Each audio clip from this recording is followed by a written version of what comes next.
Hello guys! Kamusta kayo no? Welcome po ulit sa aking YouTube channel. So guys, sa video po na ito, ipapaliwanag ko po sa inyo. Iisa-isahin po natin kung ano yung mga dinagdag at kung ano po yung updated price, promo at freebies na makukuha mo sa akin no.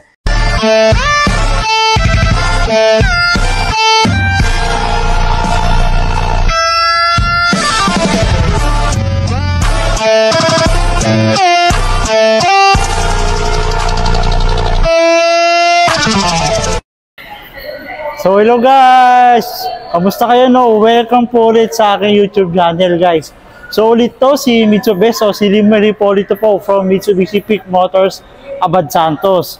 So guys, yung main agenda po natin this video, this vlog guys. Marami po kasi nagtatanong ano po ba yung mga dinagdag, ano po ba yung mga binago from Mirage G4 2025 to Mirage G4 2026. So guys, sa video po na ito, ipapaliwanag ko po sa inyo. Iisa-isahin po natin kung ano yung mga dinagdag at kung ano po yung updated price, promo at freebies na makukuha mo sa akin. No? So guys, bago po tayo mag-start, konting favor lang naman. Pa-like, pa-follow, pa-subscribe po ng aking YouTube channel para updated ka sa mga post ko at updated ka sa mga promo ng Mitsubishi. So guys, tara, start na tayo. So yun guys, no? So ito yung po yung Mirage G4 2026 model natin. Color red, Mirage G4 GLX variant po. So yan guys. Ang unang-una pong binago sa ating Mirage G4 guys, ito pong ating LED, no?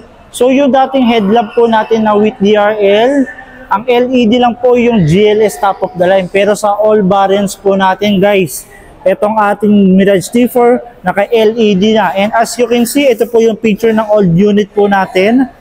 Pero ito na po yung bagong design po natin guys. So kitang-kita mo, mas premium po. No? So ito, ayan po yung fog lamp. So dahil GLX model lang po to, wala tayong fog lamp, pwede naman po natin ipakabit yan. So ito po yung head unit natin guys. LED, mas malinaw sa daan, mas maganda yung style at mas tipid po sa battery. Yan guys. So guys, dito naman tayo sa may gilid po natin. Ang unang-una din binago sa gilid natin guys, itong ating two-tone alloy wheels, no guys. So ito yung old unit po natin, yung old design po, pero ito na yung bagong design natin guys. No? So makikita mo guys, hindi mo na kailangan bumili ng pamormang mags. Hindi mo na kailangan problemahin yung mags natin kasi dito pa lang no guys, two-tone alloy wheels, mas sharp yung look, mas premium look, at mas astig yung look. So yun guys, dito pa rin po yung ating turning lamp. Sa GLX dito nakalagay, pero kapag top of the line dito po nakalagay. Ayan. Ito guys, ito sa atin dahil GLX, disusi pa rin po siya. Pero kapag GLS, naka-keyless operating system pa rin po siya. So same pa rin po sa old unit natin guys. So ayan po, ito po yung view natin guys sa may gilid. Yan. Ayan po yung look ng Mirage G4 natin. So guys, no, ito pong color na to, ito po yung red metallic natin guys. So ito yung mga iba-ibang kulay po ng ating Mirage G4. Color white, color gray, color silver, and color red. So yan, as you can see, ito po yung view ng ating Mirage G4 2026 model kapag nasa gilid po guys. So yan, mas maganda. Then so ayan, ito pa rin po yung ating fuel tank capacity. Ayan pa rin po yung capacity niya guys. And ito, may antenna pa rin tayo dito guys. Nakalagay pa rin po yung antenna natin dyan guys. No. So yan guys. So pagdating naman po sa may likod guys, no, ang unang-unang nyo mapapansin, binago na yung design ng ating rear lamp po no guys. Ayan yan. So ito yung ano natin guys, yung picture po ng old unit po natin na rear lamp. Pero pagdating naman po sa 2026 guys, ito na po yung bago niya. And take note guys ha, LED na rin po to. Same as dun sa harapan, LED yung front po natin, LED na yung likod. So mas maganda yung design, mas tipid ang battery, mas visible sa daan, at syempre po mas astig tingnan sa ating Mirage G4 2026. So yan guys. Ito po yung reflector natin guys. Same pa rin po ng old unit po natin. Yung bumper po natin guys, ayan po para po sa aerodynamics. Ayan. Yung trunk capacity natin guys, ayun pa rin po. So ayun po yung mga same pa rin po. Katulad po sa old model po natin guys. So yan. Another look po ulit guys. Para dun sa ating Mirage G4 2026. Ayan.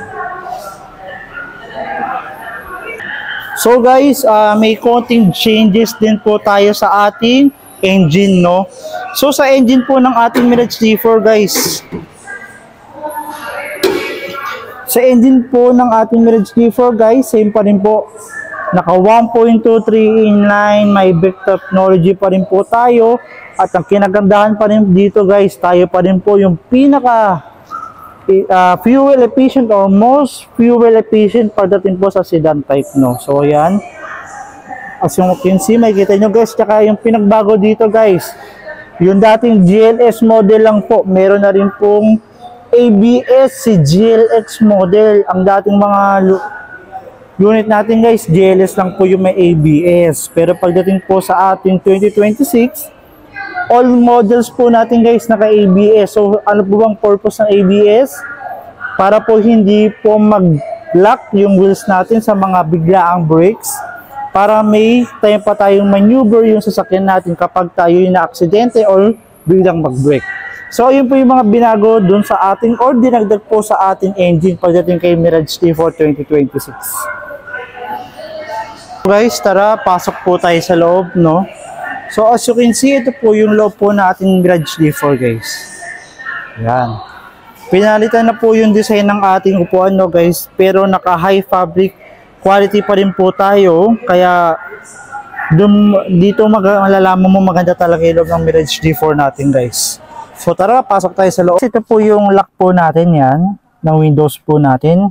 Ito po yung controllers natin, no guys.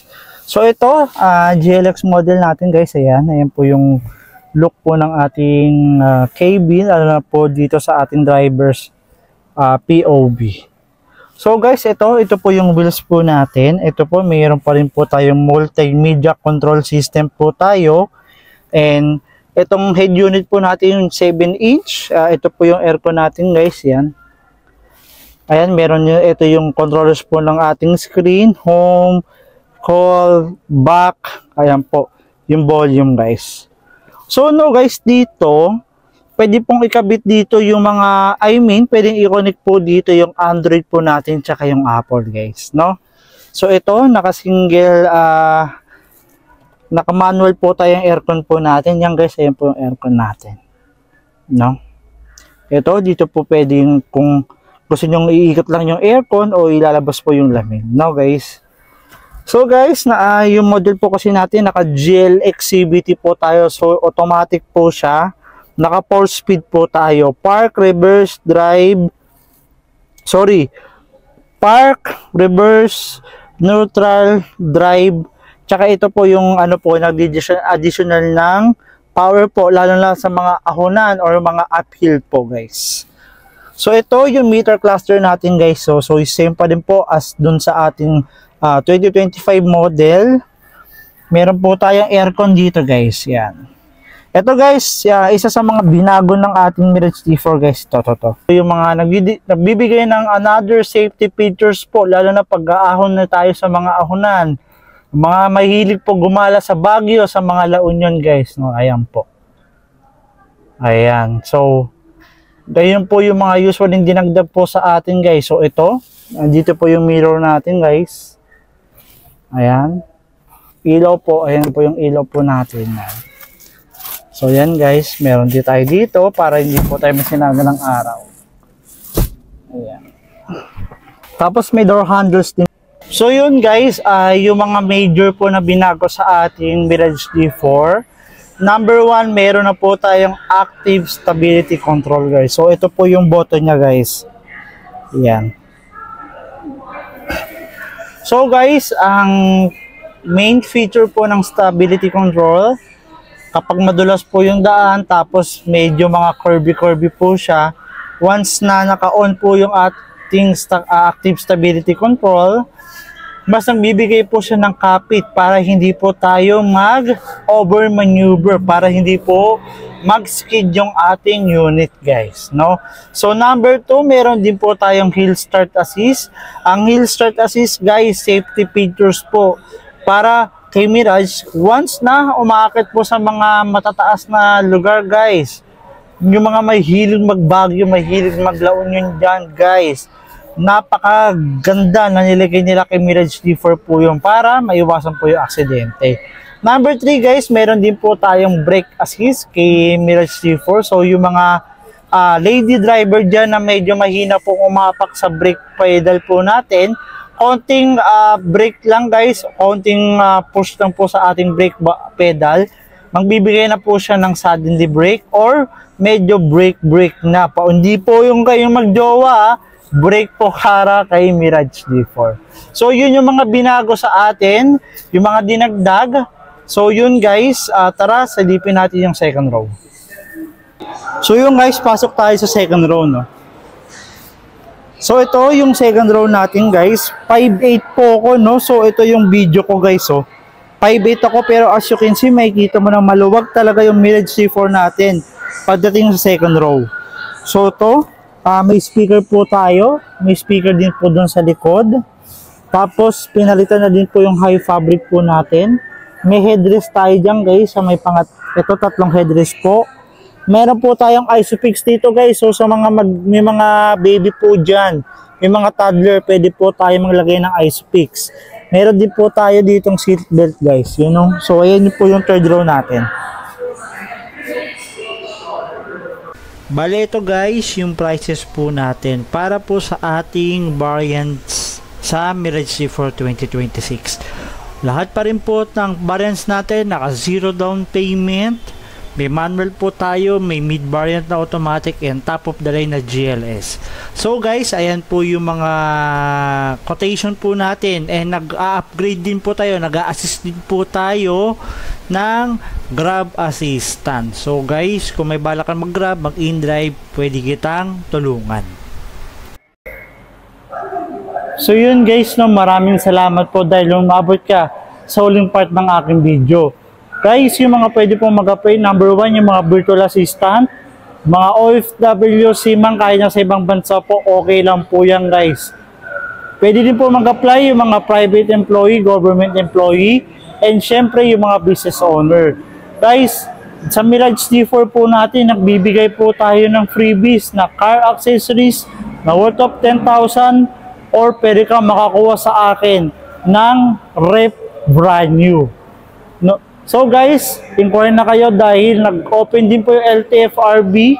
Pwede po natin siyang i-enroll sa Grab, InDrive, at tutulungan ko po kayo para magdagdag ng kita. So yun, guys, maraming salamat dahil nanood ka at tinapos mo ang aking video. Kaya guys, kontakin mo na ako dito sa aking contact number or dito po sa aking ibang social media accounts. And guys, bago po magtapos ang ating video, konting favor lang, palike and follow, pasubscribe po ng aking YouTube channel. And guys, maraming salamat. See you on release day.